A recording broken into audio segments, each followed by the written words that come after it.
Chapter 2. Stendar's Will. The moment stretched like a drawn bowstring. Skjor Ironbite's blue eyes burned with the particular fury of a man who had never been denied in the middle of a kill. The silver axe between them trembled with the force of two opposing wills, one vast and brutal, the other leaner, harder, tempered by years of mountain survival. Around them, the people of Rorikstead stood frozen in the torchlight, the miller's blood still dripping slow and dark onto the packed earth. Then Skjor roared. It was not a word. It was pure, animal rage-given voice, a sound that rolled between the thatched houses and sent every dog in the village into a frenzy of barking. He wrenched the axe free with a violent twist of his massive shoulders and swung it in a vicious horizontal arc aimed at Velkyre's neck. Velkyre ducked beneath the blow so closely that the silver edge whispered through the fur of his cloak. He came up inside the big man's guard and drove the pommel of his own axe into Skjor's exposed jaw with every ounce of strength left in his bruised body. Bone met steel.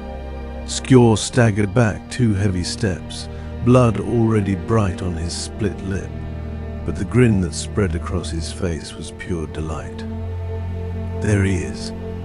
The red-bearded giant bellowed, spitting red onto the dirt. The mountain pup has teeth after all. Brynhilda moved first. She came from Velkyre's left in a blur of polished silver, her short sword flashing in a tight, economical thrust meant to open his side beneath the arm. Velkyre twisted, the blade scoring a shallow line across the dark steel of his breastplate with a sound like a nail dragged over slate. He answered with a backhanded sweep of his axe that forced her to leap away, boots skidding in the mud. Before he could press the advantage, Torsten was already there, lean, fast and silent as a winter shadow.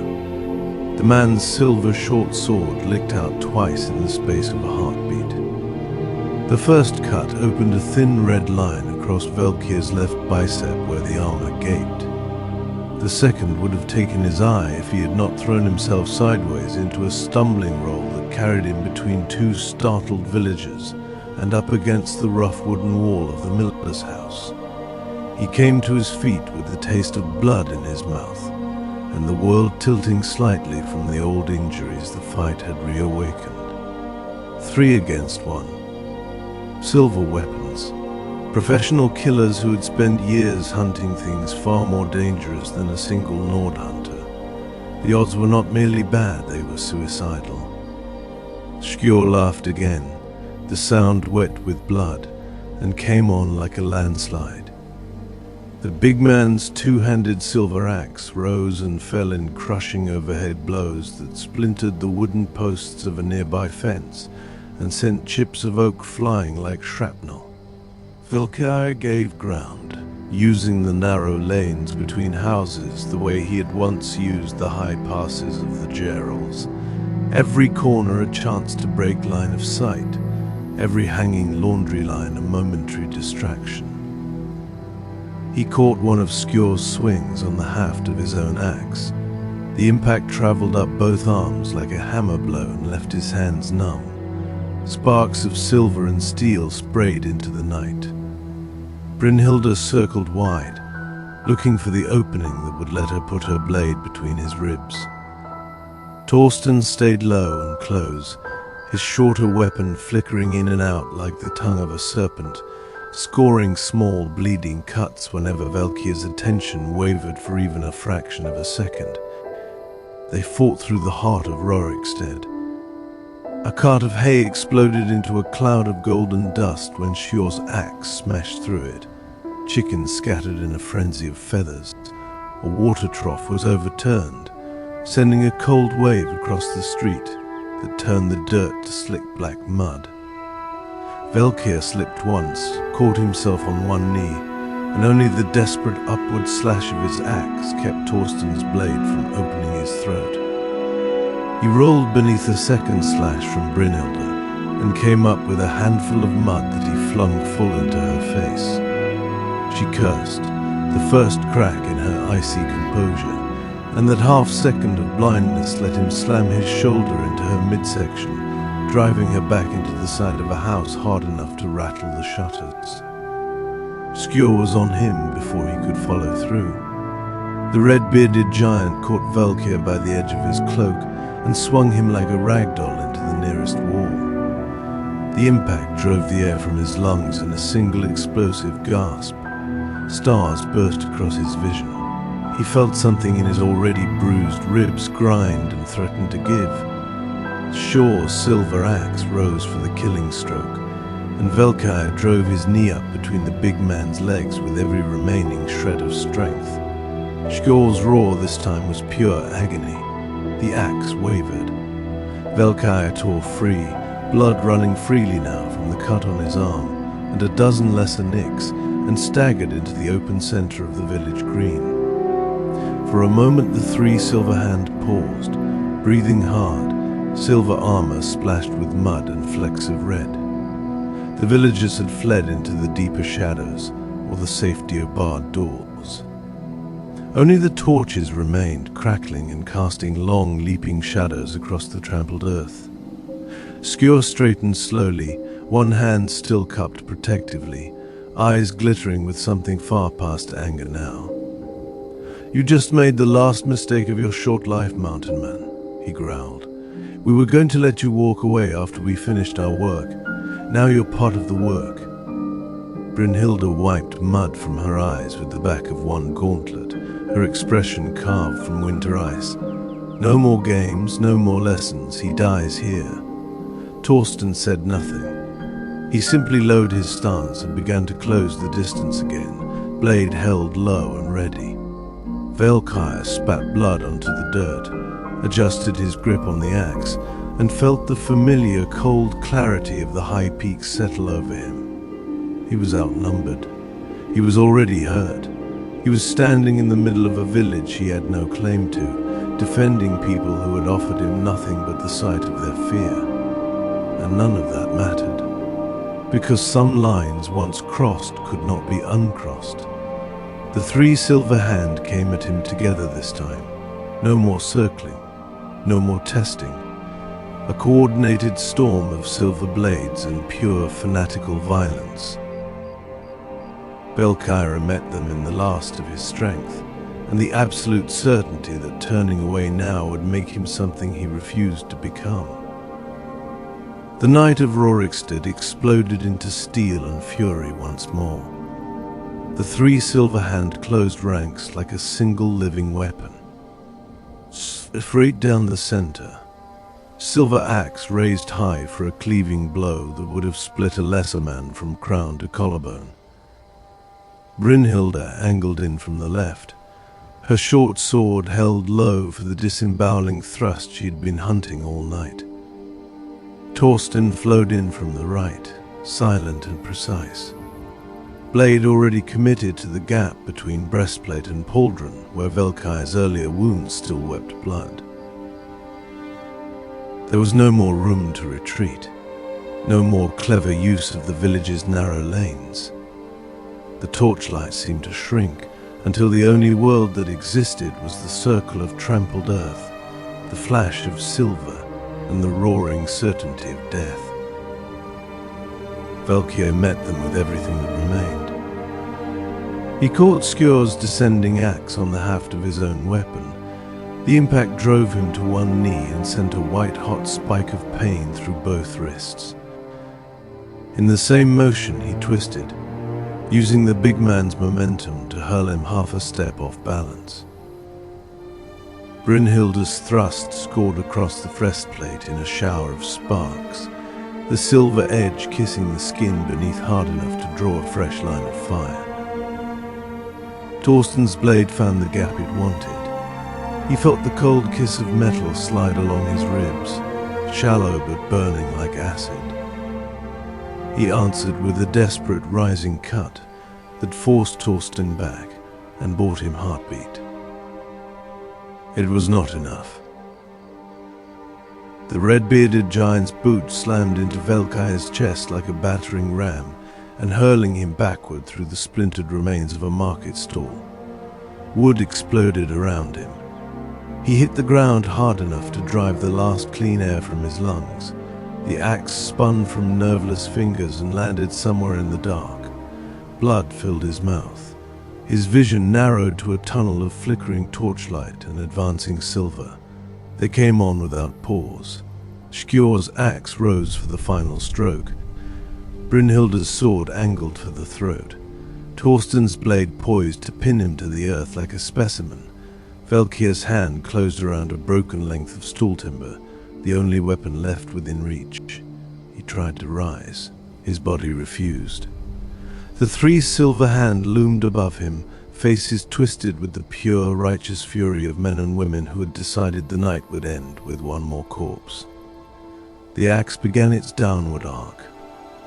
Time seemed to stretch, every detail etched in cruel clarity, the runes etched into the silver blade, the flecks of mud and blood on Skjor's braided beard, the cold satisfaction in Brynhilda's eyes, the way the torch flames bent in the wind of the descending weapon. Then the world turned white. A spear of pure lightning tore out of the darkness to the east and slammed into the earth between Velkyre and the silver hand with the force of a god's hammer. The bolt did not strike any of them. It seared past so closely that the heat blistered the air and left a glowing glass-edged scar in the dirt, less than an arm's length from Skjor's leading boot. The sound was not a crack, but a continuous, deafening roar that seemed to unmake the night itself. Every torch in the village green blew out at once. The smell of ozone and scorched earth flooded the air in a choking wave. Silver armor flared with reflected brilliance so intense it left after images burned into every staring eye. For one endless heartbeat there was only light and thunder and the absolute cessation of motion. When the afterglare finally faded, three new figures stood at the eastern edge of the green. They wore the unmistakable golden armor of the Thalmor, each plate etched with the eagle of the Aldmeri Dominion and polished to a mirror finish that put even the silver hand's fanatical sheen to shame. The one in the center, taller than the others, helm crested with black and gold, still had one gauntleted hand raised, residual arcs of blue-white energy crawling across the fingers like living serpents. The two flanking justiciars held drawn elven swords, the blades humming faintly with residual charge. The lead justiciar's voice cut through the ringing silence like a scalpel. Enough.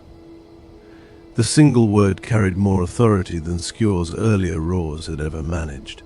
It was soft, almost conversational, and utterly final. Skjor Ironbite stood frozen, axe still half raised, the killing stroke arrested by pure shock. Brynhilda's sword remained extended. Torsten had gone perfectly still, the way a wolf freezes when it realizes a larger predator has entered the clearing. Velkyre lay on his back in the dirt, chest heaving, the broken timber still clutched in one blood-slick hand. Every breath was a knife. The lightning's near passage had left the right side of his face tingling and the hairs on his arms standing rigid. He could taste copper and storm. The lead justiciar lowered his hand with deliberate grace. Residual sparks died against the golden gauntlet. When he spoke again, the words were precise, accented with the cultured tones of Alinor, and loud enough for every cowering villager to hear. This village is under the protection of the Empire, and by extension the Thalmor, public brawling, unsanctioned executions, the terrorizing of imperial citizens, a pause soft and deadly. The Dominion does not permit such enthusiasm without leave. Skjor found his voice first, though it came out rougher than before. We were cleansing a vampire nest, you golden-plated.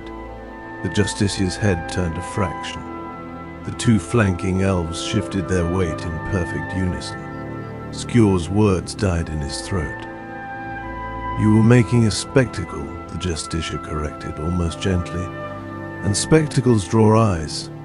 Eyes that should remain fixed on more important matters."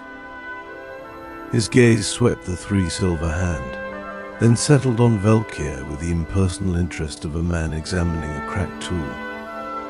"This one lives. The corpse on the road is already dead. The village is quiet once more. That is the end of the affair." Brynhilda's jaw worked, but she said nothing. Torsten slowly, carefully, slid his blade back into its scabbard. The soft click of silver against silver sounded unnaturally loud in the charged air. Skjor lowered the great ast.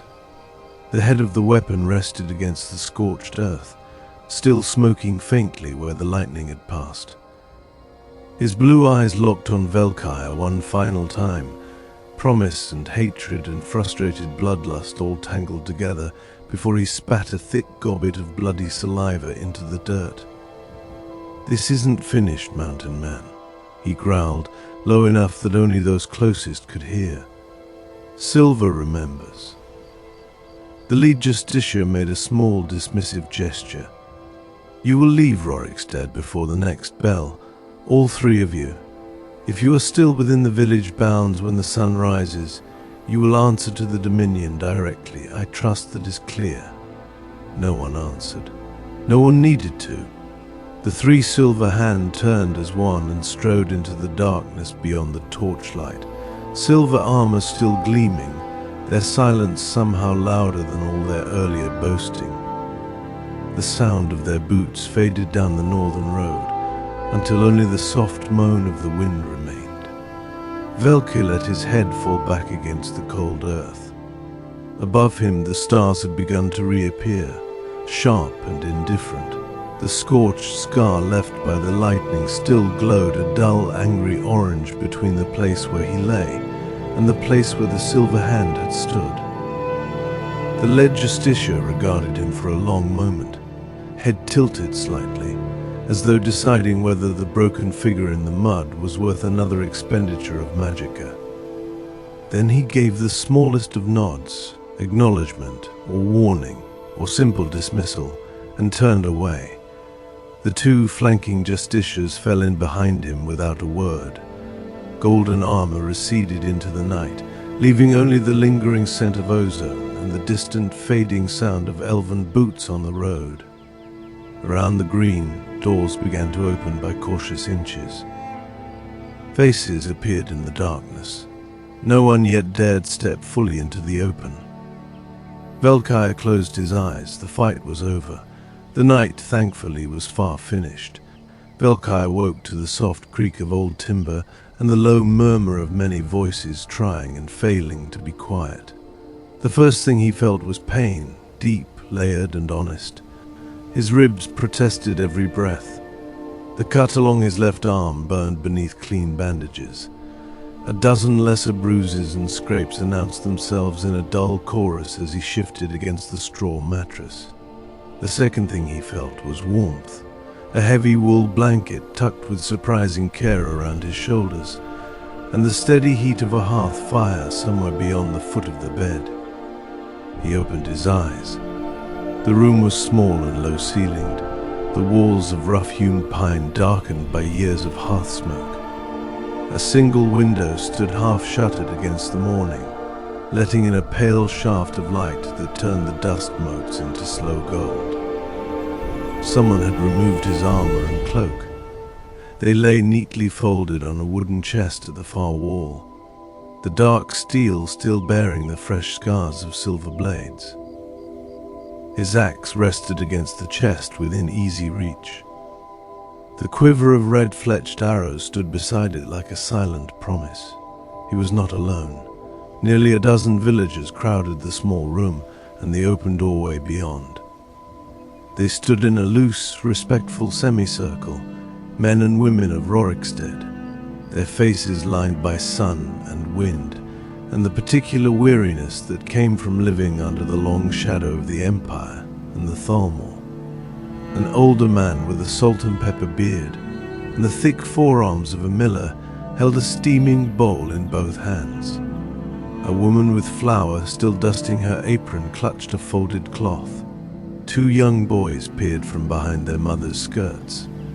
An elderly grandmother sat on a stool near the hearth, knitting something with slow, deliberate clicks of bone needles. Every pair of eyes watched him with a mixture of awe, gratitude, and the faint residual fear of people who had watched death walk their streets only hours before. The miller, whose life Velkyre had quite literally stayed an axe from ending, cleared his throat. "Easy, lad," he said, voice rough with emotion he was clearly unaccustomed to showing. "You're in the Frostfruit Inn. Been here since the golden-plated bastards left. We carried you in ourselves. Figured the least we could do after what you did." A murmur of agreement moved through the little crowd. The woman with the flour-dusted apron stepped forward and set a wooden tray across Velkyre's legs, thick porridge sweetened with a precious drizzle of honey, a heel of dark bread still warm from the oven, a wedge of pale cheese, and a clay cup of something that smelled faintly of apples and spice. "Eat," she said simply. "You lost more blood than a man should and still stood your ground. Food's the only proper thanks we can give. Coin's scarce and the justiciars take their cut of everything that grows." Velkyre pushed himself up against the headboard, wincing as his ribs shifted. The porridge was the best thing he had tasted in weeks. He ate slowly, listening as the villagers filled the quiet with soft, overlapping words. They told him the Silver Hand had left before dawn, silver armor glinting once on the northern road before vanishing into the pre-morning mist. The Thalmor had lingered only long enough to issue a cold warning that further disorder would be answered with more than a single lightning bolt. No one had slept much. Children had been kept close. Doors that usually stood open had been barred. They offered what little information they could about the road ahead. The way north towards Solitude was clear of major Imperial patrols for the next 2 days, though smaller checkpoints still watched the bridges. Bandits had grown bolder in the hills west of the road, men who once might have been Stormcloak stragglers now simply hungry. There were rumors of more silver handbands moving through the holds, hunting anything that smelled of the night. And always the Thalmor. Their golden armor had been seen more frequently since the reclamation of Skyrim, and their patience for local troubles had grown thinner than ever. Through it all, one figure remained near the foot of the bed, quiet as a shadow. She was young with hair the color of ripe wheat that fell in a thick braid over one shoulder. Her dress was simple undyed wool, patched at the elbows, and her hands were clasped tightly in front of her, as though she were afraid they might do something foolish if left free. A scatter of freckles crossed the bridge of her nose, and her eyes, wide, soft brown, kept darting to Velkyre's face and then away again whenever he glanced in her direction. She had the look of someone who had spent the entire night awake, watching over a stranger who had stood between her village and 3 silver-clad killers. When the others began to drift out in ones and twos, offering final quiet thanks and promises of more food later, she remained. The miller paused in the doorway and gave her a knowing, almost fatherly look. "Don't keep him talking too long, Lena. Man needs rest more than conversation." Then they were alone. Lena stood frozen for a long moment, cheeks coloring under Velkyre's tired gaze. She took a small step closer, then another, until she stood within arm's reach of the bed. Her voice, when it finally came, was barely above a whisper. You didn't have to do that," she said. "Stand up to them like that. Most men would have looked the other way or joined in." She swallowed. "I've lived here my whole life. I've watched the Empire take what they want and the Thalmor take the rest. I've never seen anyone tell men with silver swords and murder in their eyes that they had gone far enough. And mean it." Velkyre set the empty bowl aside. They were going to keep going until someone made them stop. Seemed better it was me than one of your people. Lena's fingers twisted in the fabric of her skirt. The bashfulness that had kept her silent among the others was still there, but beneath it something brighter and more determined had begun to burn. She lifted her chin. "Take me with you." The words hung in the small room like a thrown gauntlet. Velkyre blinked. "What? Take me with you," she repeated, stronger this time. "When you leave, you're going north. Everyone heard you tell the Silver Hand you were bound for the citadel of Stendar. I've never been farther than the next farm over. I know how to cook, how to mend, how to keep quiet when quiet is needed. I won't slow you down. I swear it by the divines that still listen." Her voice gained speed, the careful shyness cracking under the weight of sudden, fierce hope.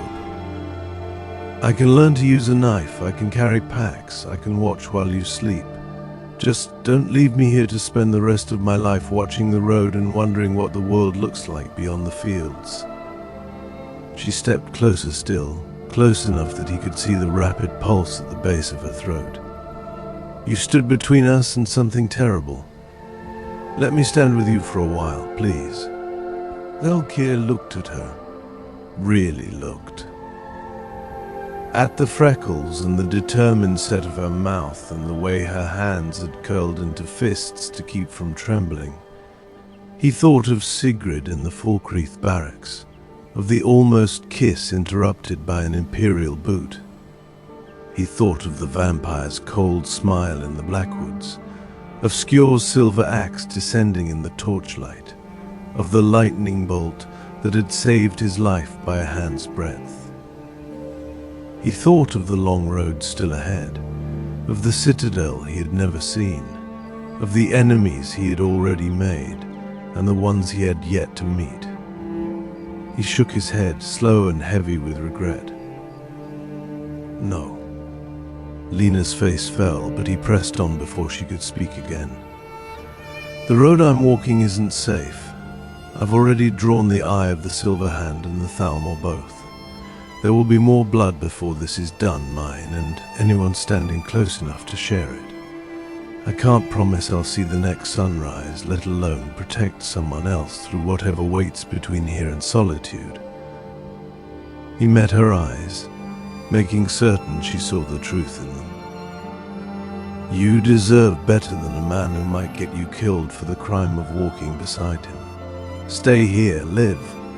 Let the village keep one more bright thing after last night." Silence settled between them, thick and aching. Lena's eyes shone with unshed tears, but she did not look away. After a long moment she gave a small, broken nod. "I understand," she whispered. "I hate it, but I understand." She reached out, hesitated, then gently adjusted the blanket higher across his chest, a small automatic kindness. Her fingers lingered for the briefest heartbeat against the edge of the bandage on his arm. "If you ever come back this way," she said, voice barely audible, "the door will be open, and the porridge will be hot." Then she turned and left the room, the soft sound of her boots fading down the wooden stairs, leaving Velkyre alone with the morning light, the crackle of the hearth, and the heavy knowledge that some protections were too costly to offer, no matter how much the heart might wish otherwise. Velkyre was half dozing in the late morning quiet of the Frostfruit Inn when the door to his room opened without a knock. The man who entered did not belong to Rorikstead. He was tall and slender in the way of the Altmer, every line of him composed with deliberate elegance. His golden armor was not the heavy plate of a justiciar on patrol, but the lighter, more refined harness of an officer who preferred words to blades, though the slender elven dagger at his hip suggested he was prepared for either. A deep green cloak fell from his shoulders in perfect folds. His hair was the pale gold of winter sunlight, pulled back into a severe knot that left his sharp features unframed and pitiless. The eyes that settled on Velkyre were the color of a frozen lake under cloud, clear, depthless, and entirely without warmth. He closed the door behind him with a soft, precise click. "Velkyre 8-born," he said. The name rolled off his tongue with the faint, melodic accent of the Somerset Isles, each syllable shaped as though it were being tasted for quality. "I am Inquisitor Calanel of the Thalmor. You will forgive the intrusion. Recent events in this charming little village have drawn a certain degree of attention. I have been asked to ensure that attention is properly understood." He did not wait for permission to sit. He drew the single wooden chair from the wall, positioned it at a careful angle to the bed, close enough for intimacy, far enough to maintain superiority, and settled into it with the grace of a man who had never once been denied a seat. One long-fingered hand rested lightly on his knee. The other made a small, almost apologetic gesture toward Velkyre's bandaged form. "You look unwell." The Silver Hand are known for their enthusiasm. It is fortunate the Dominion intervened when it did. Another moment and this conversation might have taken place over a corpse. A thin smile. "That would have been inconvenient for both of us." Velkyre said nothing. He pushed himself a little higher against the headboard, feeling every bruised rib announce itself, and met the Inquisitor's gaze without blinking. Calanel continued as though the silence were an answer he had expected and already filed away.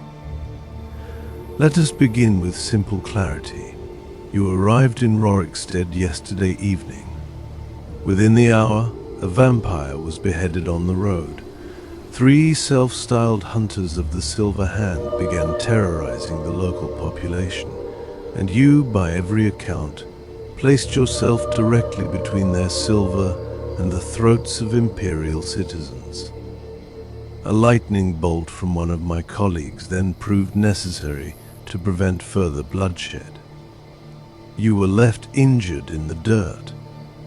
The villagers, in their rustic gratitude, carried you here, and now..." He tilted his head a fraction. "Here we are." He let the pause stretch until it became uncomfortable, then leaned forward slightly, elbows on knees, the picture of reasonable concern. "I am not here to threaten you, Velkyre 8-born. Threats are crude instruments, and the Dominion has finer tools. I am here to understand. An Ord of no particular station, traveling alone, armed, recently engaged with both a daughter of Cold Harbor and a band of lycanthrope hunters who have now set their sights on the vampire menace. Such a man draws eyes. Eyes that prefer answers to mysteries. So, tell me, what precisely are you doing in Skyrim?" The question was soft, almost gentle, and as carefully baited as a trapline in the high passes. Velkyre answered with equal care. "Traveling north to the citadel of Stenda." Calanel's smile did not reach his eyes. "The new fortress across the river from Solitude. A place of silver and zealots who answer to neither Jarl nor Legate.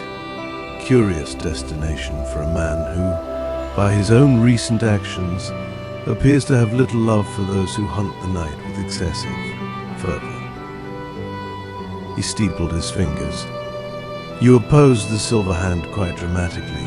One might almost think you objected to the methods of those who cleansed Skyrim of its more unpleasant infestations. Is that the case?" "I objected to them torturing farmers who had done nothing." "Nothing." The Inquisitor's voice remained mild. "A vampire had already been found within walking distance of their homes. Nests do not form in isolation. The Silver Hand's methods, while indelicate, are rooted in a certain harsh arithmetic. Better a few frightened peasants than an entire village waking up pale and hungry. Yet you stopped them, at considerable personal cost." He gestured toward Velkyre's bandages with one elegant hand. Why? Velkyre held the frozen lake gaze. Because someone had to. Someone. Calanil repeated the word as though examining a flawed gem. Not the local guard, not the Imperial patrol that passed through 2 days prior. You, a stranger. A man who only nights before required the intervention of Falkreath's own garrison after an encounter with a vampire in the Blackwoods. An encounter, I am told, in which you were bested and left for the guards to salvage. The smile sharpened by a hair. One begins to notice a pattern. Trouble finds you, or you find trouble. Either possibility is of interest to the Dominion.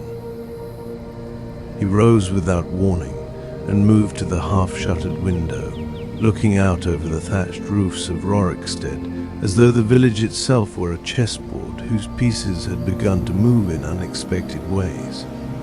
When he spoke again, his back was still turned. There are those among my colleagues who would interpret your actions as interference with necessary purification. Others might wonder whether a man who survives a daughter of Coldharbour and then defends the weak against silver-clad zealots might harbor sympathies for the old ways, for the names that are no longer spoken in public, for the kind of quiet resistance that once made Skyrim so tiresome to administer. He glanced back over one golden shoulder. You would not be the first Nord to hide a prayer to Talos behind a mask of simple wanderlust. The name landed in the room like a thrown knife. Velkyre felt the old familiar cold settle behind his sternum. He kept his face still. I don't pray to anyone. No? Calanil turned fully now, the light from the window catching the edges of his armor and turning them into thin blades of brilliance. Then, what do you believe in, Velkyre Eightborn? Justice, mercy, the right of a strong arm to decide which monsters are permitted to live and which must die.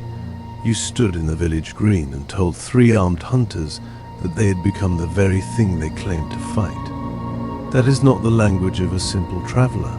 That is the language of a man who has decided the world requires his particular correction.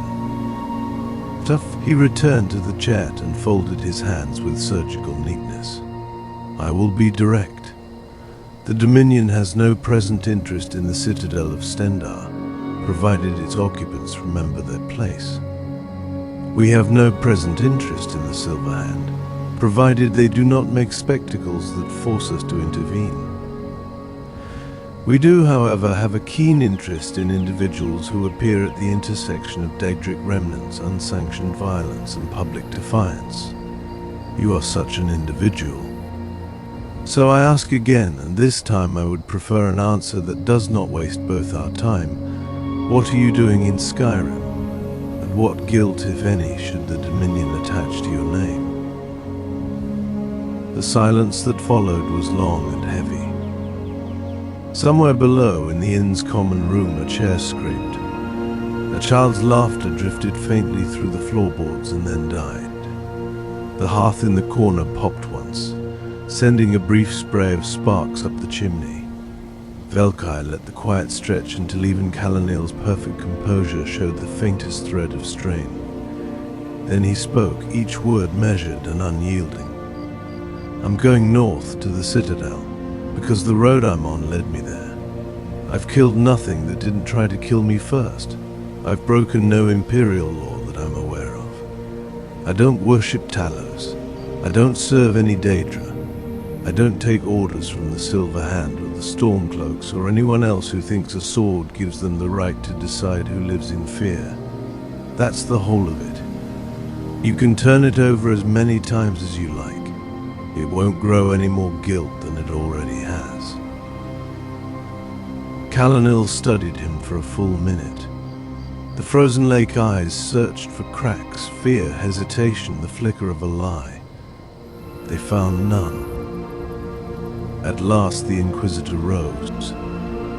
He smoothed an invisible crease from his cloak, adjusted the dagger at his hip by a fraction, and looked down at the battered Nord in the bed with something that might almost have been respect or its colder cousin. You are either a very honest man, he said softly, or a very careful one.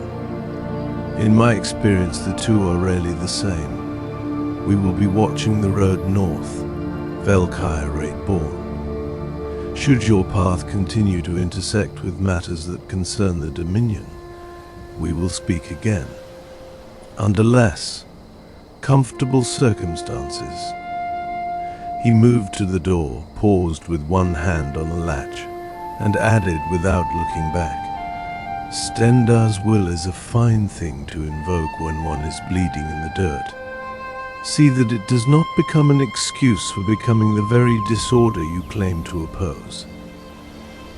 The door closed behind him with the same soft, precise click with which it had opened. Velkyre lay still for a long time after the sound of golden boots had faded down the stairs. The morning light had shifted across the floorboards. The porridge bowl on the side table had gone cold. Outside, Rorikstead continued its careful, quiet life beneath the long shadow of the Thalmor. He had not broken.